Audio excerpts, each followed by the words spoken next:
You're watching Thrifty Kaniffy. Hello everyone and welcome to Thrifty Kaniffy. So recently I've been in contact with a YouTuber by the name of Dog Go Running, and he sent me a little gift here that I'm going to be showing and reviewing and comparing to another knife. But I want to give a quick shout out to him, Dog Go Running. He runs the YouTube channel as well as a little eBay store on the side. Apparently he's retired U.S. Navy. And on his channel, I've seen a couple of videos about his camping. He has a nice camper that he uses, a real cool older style camper. And also talks a lot about bushcraft. And now he's kind of getting more into reviewing the knives. So, yeah, go check him out, Dog Go Running. There's a good look at his business card. You guys can pause that and have a look. There he is. Dog Go Running. All right, so he sent us a really cool knife. This is a 194 OT old timer, and it's just a single bladed trapper, and has a liner lock that you press over and release. But this is a 3 3/4 inch length closed, and that blade is a clip blade, nice Turkish clip blade, with the overall length of about 3 1/4 inches. And we're going to look at this one as well as a Chinese-made 194 OT and just kind of look at the differences, and we can kind of compare and contrast things we like and dislike. But the first thing to notice about this is the refinement of the bolsters and the shape of the knife. That to me is what stands out. The handle the most. You'll notice that the bolsters here are not as well rounded over, right? You just get more refinement on that. The handle material, I think, is a nicer plastic. It's a harder plastic, harder to scratch, right? But maybe not as pliable, so I guess it could potentially crack. I don't know. I've never really seen one. These things are pretty tough. Be pretty hard to do it, but I'm thinking this is a little more pliable material that they use here. And you can see again the roundedness of the bolsters here when you compare them. This is more of a crude design. They just don't roll the edges as much. The handle shape too is more slender here. It's more stylized. Just overall better quality on the handle, in my opinion. Just a little more, a little more work done to make this look a little nicer than this. This is just a bit more crude. A little broader here at the end. Doesn't seem to sweep up quite as much at the end. But overall, very similar. You got little differences in, say, the shield too. You can see this is more of a silver color, and they use a slightly different font. This has a more bronzy appearance, right? So just a good look at the difference there. And the coloring here goes more towards the end, whereas this seems to have a harder transition to the edges of the bolster there. So overall, just, they're a little better made, the American-made ones.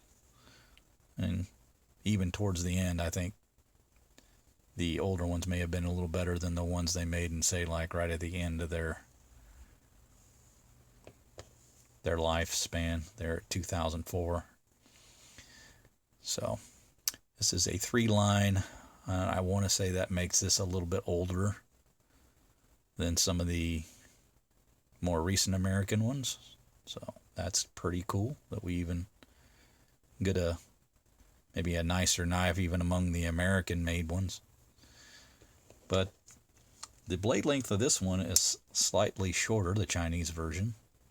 See that it's more of a 3 1/8 inch, so a slightly shorter blade, and I don't think it's quite as narrow. I think it's got a little more body to it. You can compare those two. Just a moderate difference in shape. Another small difference you'll notice is the liner lock, the area where you press over, is more profound here than it is on this one. I think it actually makes it a little easier to close. It just gives you a little more purchase, you know, for using your thumb. So that might actually be a small improvement. But I guess for use, it gives you a little less area to grip the handle on. You may have more of a hot spot. So it's kind of has its pros and cons. This definitely has less of a hot spot up on that forefinger when you're using it. But you can choke down on it, and it's not really an issue. Just kind of dangle that last finger off. But this one, I think you have a better, more secure grip and don't have that hot spot. So just another small improvement with the American one.